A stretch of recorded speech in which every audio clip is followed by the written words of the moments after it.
The voicemail came at 11:47 p.m. on a Tuesday. I was already asleep when my phone buzzed on the nightstand. I ignored it, probably a spam call. But when I woke up at 7 a.m. and checked my phone, I had one voicemail from Mom and 46 missed calls from various family members. The voicemail was 2 minutes and 37 seconds of my mother telling me I was no longer part of the family. Morgan, this is your mother. After what happened today, your father and I have made a decision. You're out. Don't come back to the house, don't call, don't show up at family events. Brooke told us everything you've been doing, and we're disgusted. You've been stealing from the family business, manipulating everyone, and trying to turn us against your sister. We won't tolerate it anymore. You're done. Don't ever come back.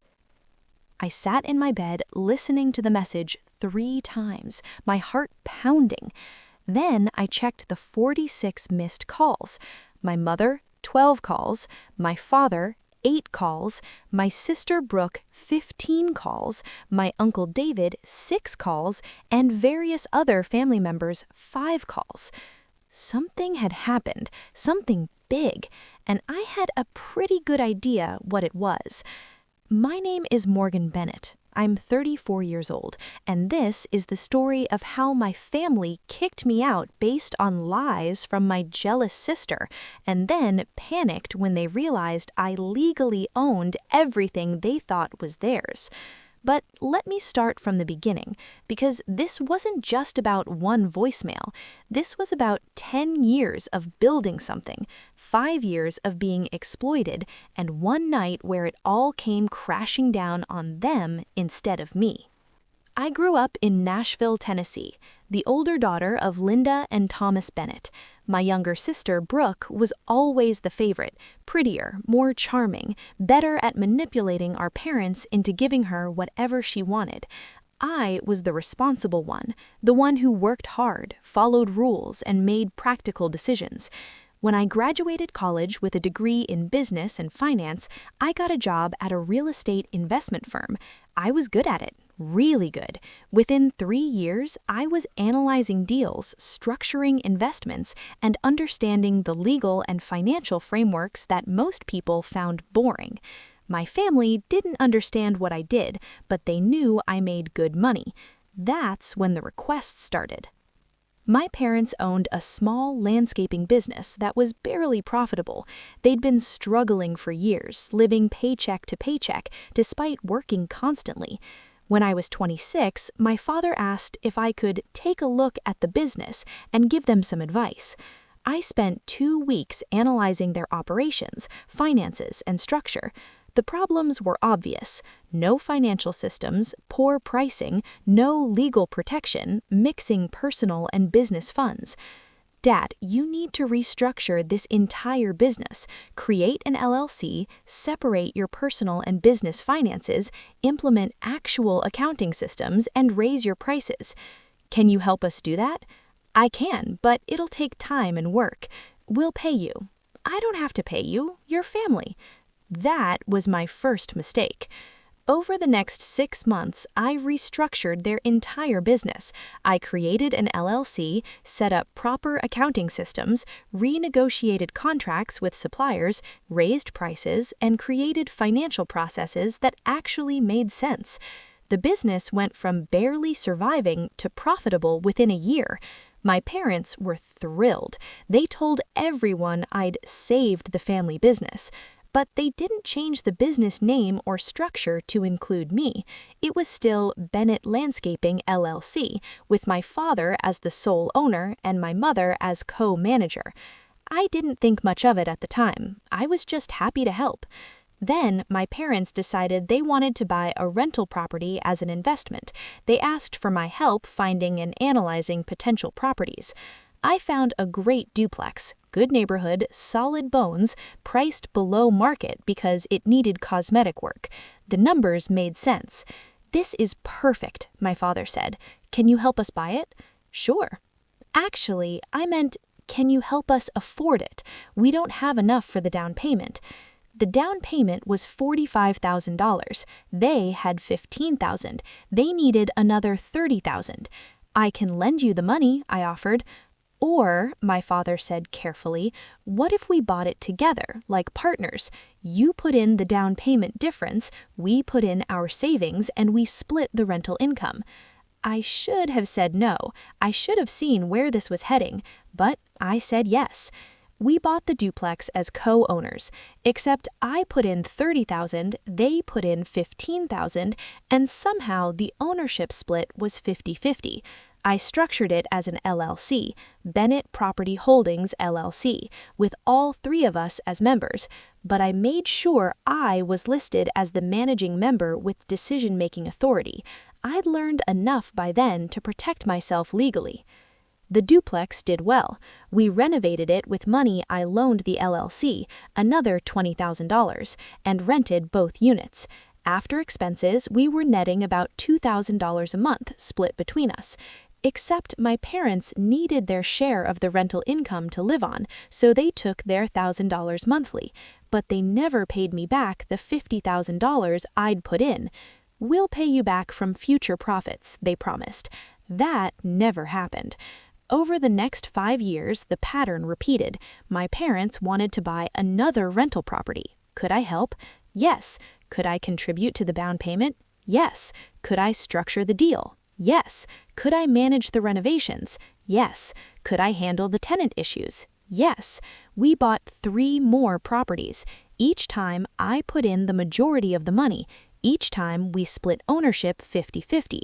Each time they took their profits immediately while I waited for repayment from future earnings. By the time I was 32, I'd invested over $200,000 into properties that were supposedly co-owned, but that I'd funded almost entirely myself. But here's what my family didn't know.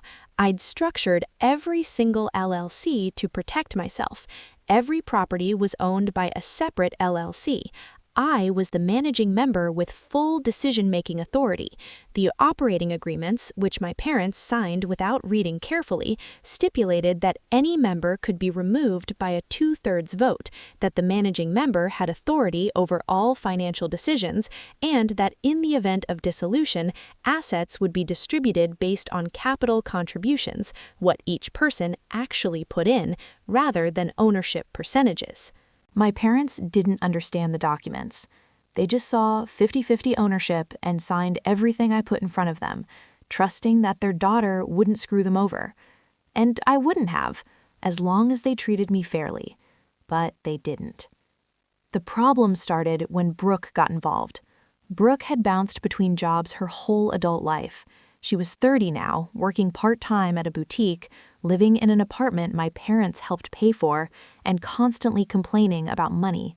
She was also deeply jealous of me, of my career, my financial stability, my relationship with our parents as the one who fixed everything. 2 years ago, Brooke started suggesting that she should be included in the family real estate business. It's not fair that Morgan gets all the rental income, she told our parents. I'm family too.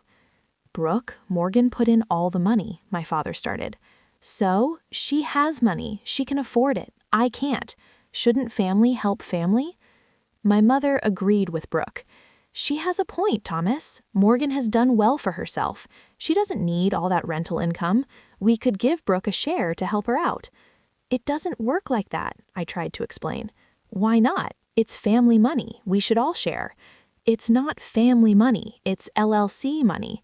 The LLCs own the properties. Members of the LLCs get distributions based on ownership.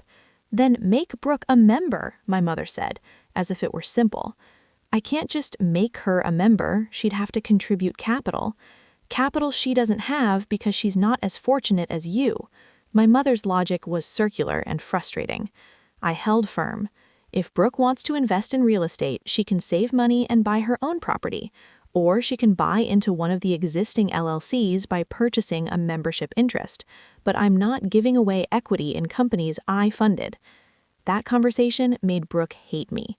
Over the next year, she made comments constantly. At family dinners, she'd say things like, "Must be nice to have rental income," or "Some of us have to actually work for our money instead of just collecting checks." I ignored it, but the resentment was building. 6 months ago, my parents approached me with a new idea. They wanted to buy the house they'd been renting for the past 20 years.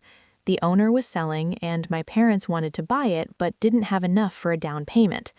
"How much do you need?" I asked. $50,000. "I don't have $50,000 in liquid cash right now. I've put everything into the rental properties."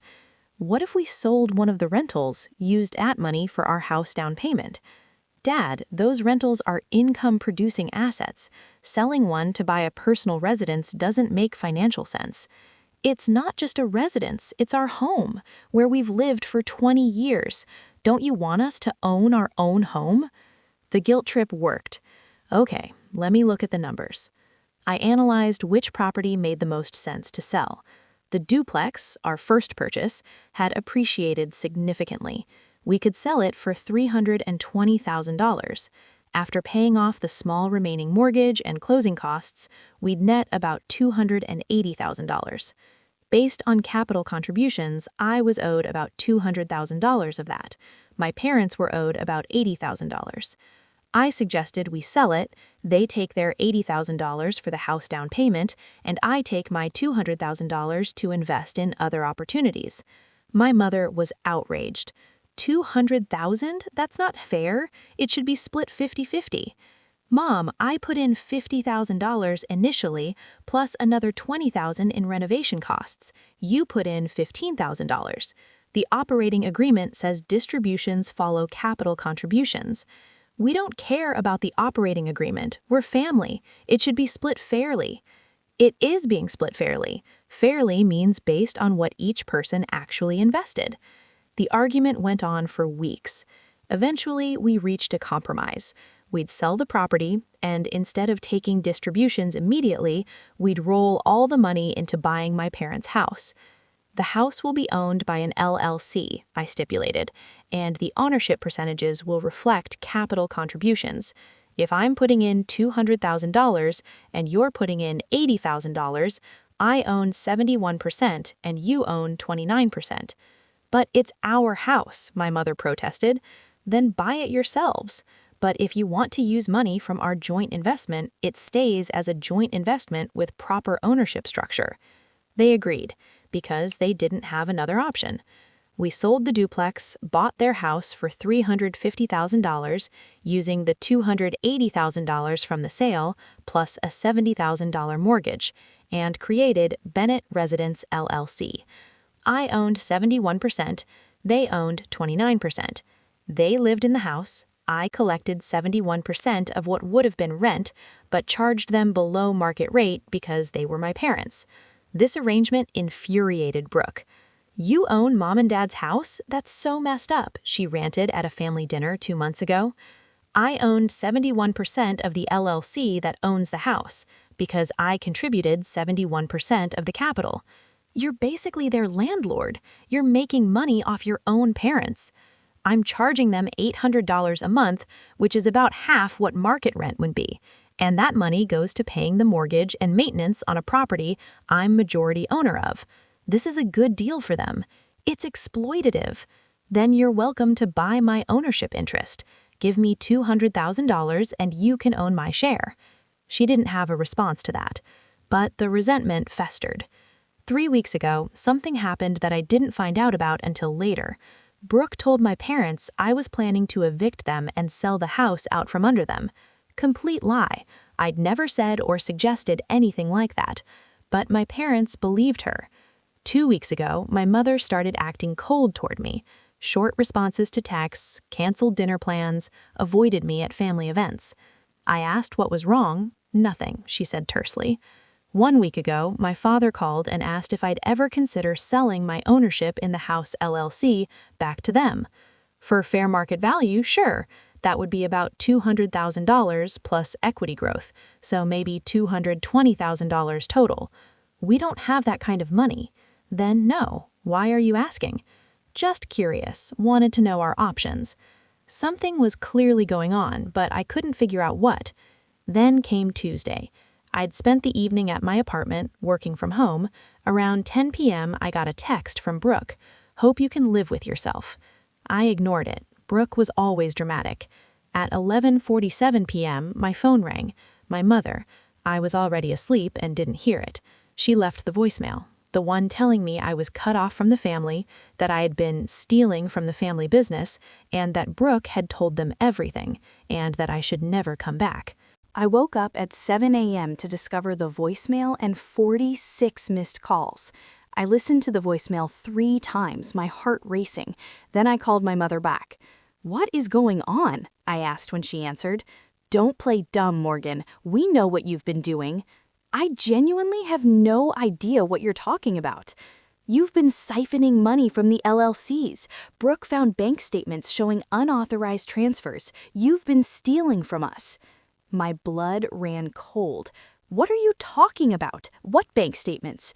"The ones Brooke showed us. Transfers from the LLC accounts to your personal accounts. Thousands of dollars."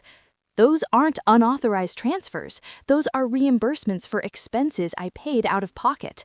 I have receipts for every single one. Property repairs, maintenance costs, mortgage payments I covered when the LLC accounts were short." "Brooke said you'd have an excuse. You've been manipulating us for years, Morgan, taking advantage of our trust. Well, it's over. You're out of the family and we're taking back everything you stole." "Mom, I haven't stolen anything. Let me come over and show you the documentation." "Don't come here. You're not welcome." She hung up. I immediately called my father. He didn't answer. I called my Uncle David, my father's brother who'd been close to me growing up. He answered. "Uncle David, what did Brooke tell them?" He sighed. "She showed them bank statements from the LLCs, said you'd been transferring money to yourself without authorization. Your parents are convinced you've been stealing from them. Those are legitimate reimbursements. I have documentation for everything. I believe you, but your mother and Brooke have convinced everyone else that you've been exploiting the family. Your mother called me at midnight, hysterical, saying you'd been stealing from them for years. She wanted me to know you were out of the family. This is insane."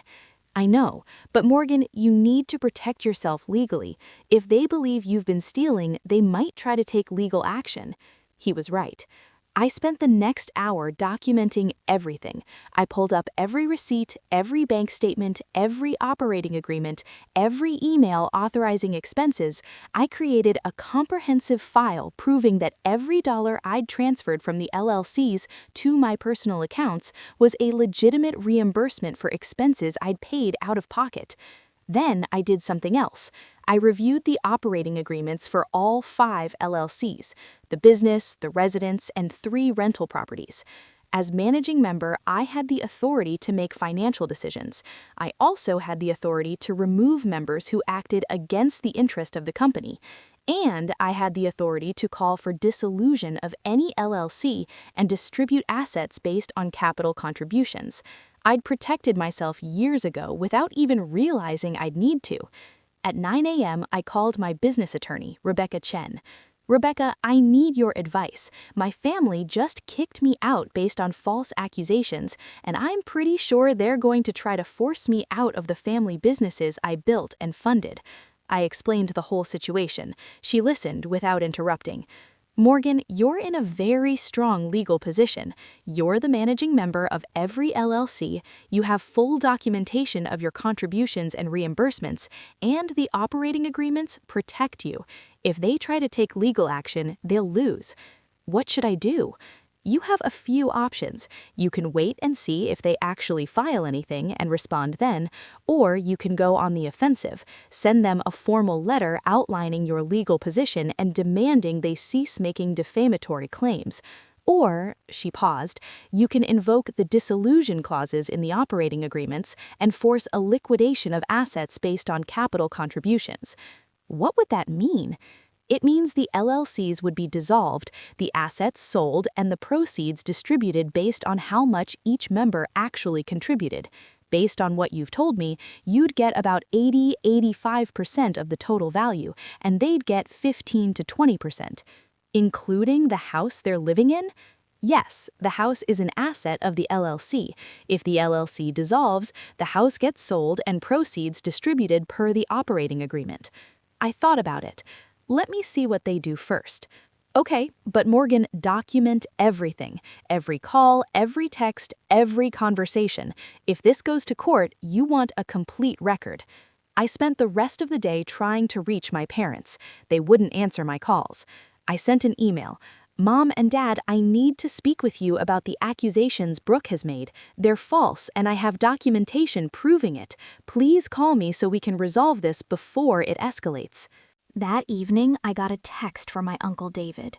Your parents hired a lawyer. They're planning to sue you for theft and fraud and force you out of the LLCs. I'm sorry, Morgan. I tried to talk them out of it. My stomach dropped. They were actually going to sue me? I forwarded the text to Rebecca. Her response came immediately. We need to move first, file a preemptive action to establish your rights and their lack of standing, and consider invoking the dissolution clauses. It's harsh, but it'll protect you. I called her. If I dissolve the LLCs, my parents lose their house. They're trying to sue you for fraud based on false accusations, Morgan. They're not showing you mercy. You don't owe them any. She was right, but they were still my parents. I didn't sleep that night. The next morning, Wednesday, I woke up to more missed calls. 15 from my mother, 8 from my father, 12 from Brooke, and 5 from various other family members. Something had changed. I called my mother back. She answered immediately. Morgan, thank God, we need to talk. I've been trying to talk to you since yesterday. I know.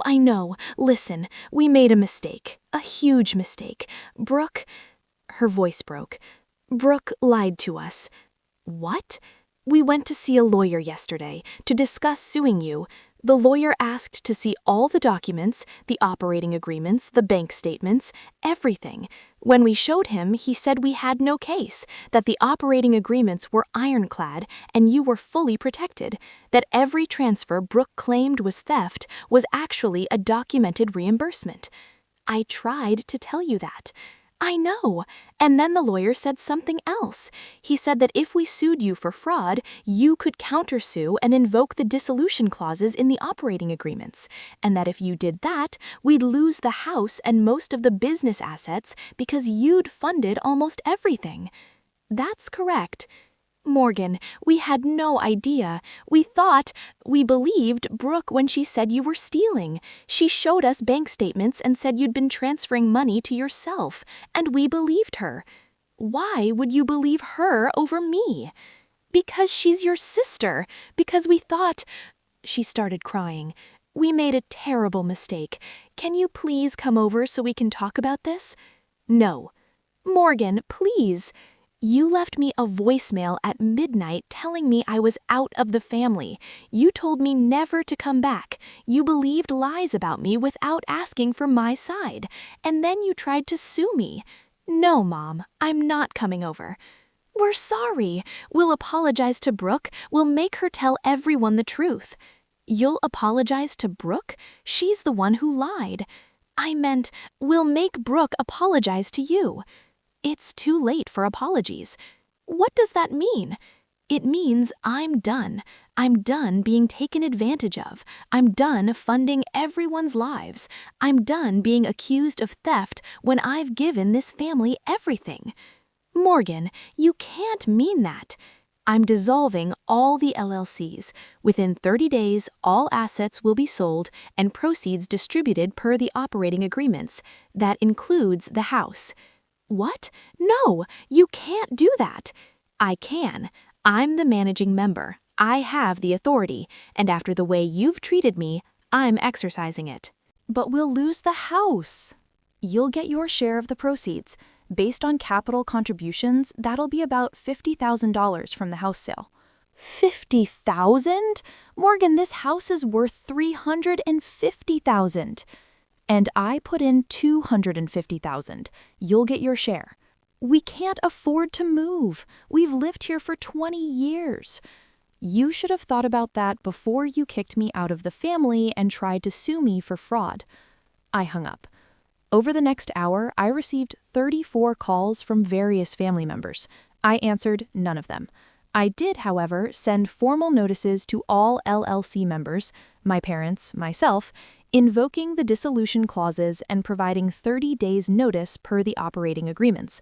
I also sent a letter to my parents through my attorney, outlining all the false accusations they'd made, the damage to my reputation, and putting them on notice that any further defamatory statements would result in legal action. My phone didn't stop ringing all day. By Thursday morning, I'd received 68 more calls and over 100 text messages. From my mother, "Please don't do this. We're begging you. We made a mistake." From my father, "Morgan, can we please talk? Your mother is having a breakdown. This is destroying the family." From Brooke, I'm sorry. Please don't take the house." From Uncle David, "Your parents are panicking. They can't afford to lose the house. Is there any way to work this out?" From various aunts, uncles, and cousins, messages ranging from "How could you do this to your own parents?" to "Your parents are liars and you should have cut them off years ago." I responded to none of them. Instead, I focused on the dissolution process. I contacted realtors about listing the properties. I notified tenants that the buildings would be sold and their leases would transfer to new owners. I prepared financial statements showing exactly how much each member would receive based on capital contributions. For the house, estimated sale price $350,000, minus remaining mortgage of $65,000, minus selling costs of about $25,000, leaving $260,000 in proceeds. My 71% share, $184,600. Theirs 29% share, $75,400. For the rental properties, estimated combined sale price $780,000, minus mortgages and costs, leaving about $520,000 in proceeds. My share, based on contributions, $425,000. Their share, $95,000. For the business, I'd dissolved my involvement entirely and transferred any interests back to them for $1. I wanted nothing to do with it. Total, I'd receive about $609,600. They'd receive about $170,400. I'd invested over $250,000 over 10 years. I'd be getting back more than double my investment, which was fair given the appreciation and equity growth. They'd invested about $30,000 initially. They'd be getting back more than 5 times their investment. And they'd been collecting rental income for years. It was completely fair, but they were still furious. On Friday, my mother showed up at my apartment. I didn't let her in. We talked through the door. "Morgan, please, we're sorry. We made a terrible mistake. We believed Brooke's lies and we shouldn't have. But please don't take the house. We're begging you." "You took everything from me first, Mom. You took my family, my reputation, my sense of safety. You accused me of theft. You tried to sue me. And now you want me to just forget that because you realized you'd lose financially? We didn't mean those things." "Yes, you did. You meant them when you thought you could get away with it. You only changed your mind when you realized I had legal protection." "What do you want us to do? We'll do anything. I want you to face the consequences of your actions. That's all. So you're really going to make us homeless? You won't be homeless. You'll have over $75,000 from the house sale, plus $95,000 from the other properties. That's enough for a down payment on a smaller place. You'll be fine. We can't afford a mortgage at our age. You should have thought about that before you decided I was expendable." She stood outside my door crying for 20 minutes. I didn't open it. Eventually, she left.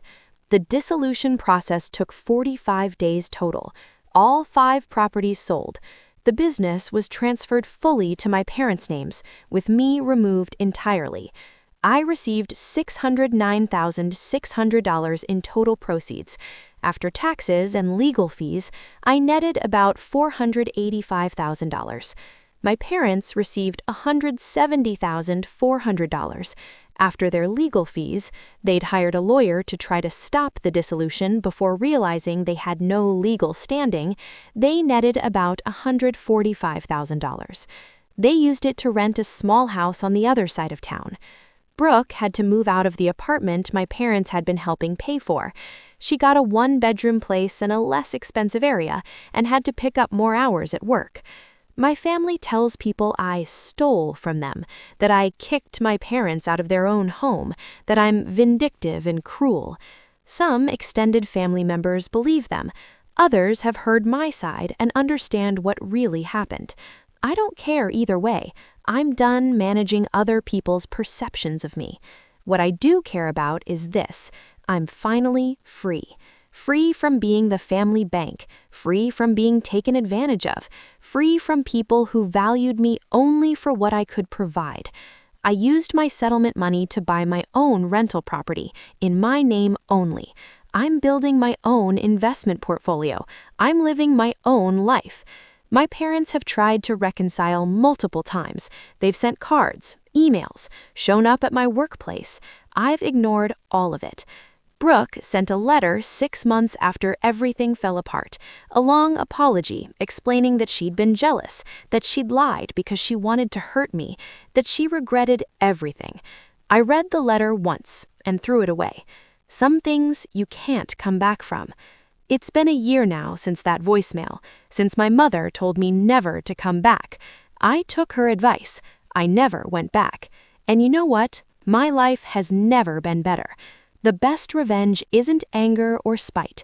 It's building something so solid, so legally protected, so untouchable that when people try to destroy you, they destroy themselves instead. My family tried to cut me off. They just didn't realize I was the one holding everything together. And when they kicked me out, the whole structure collapsed. My mother left a voicemail saying, "Don't come back." By morning, they had 46 missed calls begging me to return, but I never did, because I finally learned you don't owe loyalty to people who only want you around for what you can give them. They wanted me out, they got their wish. They just didn't expect it would cost them everything.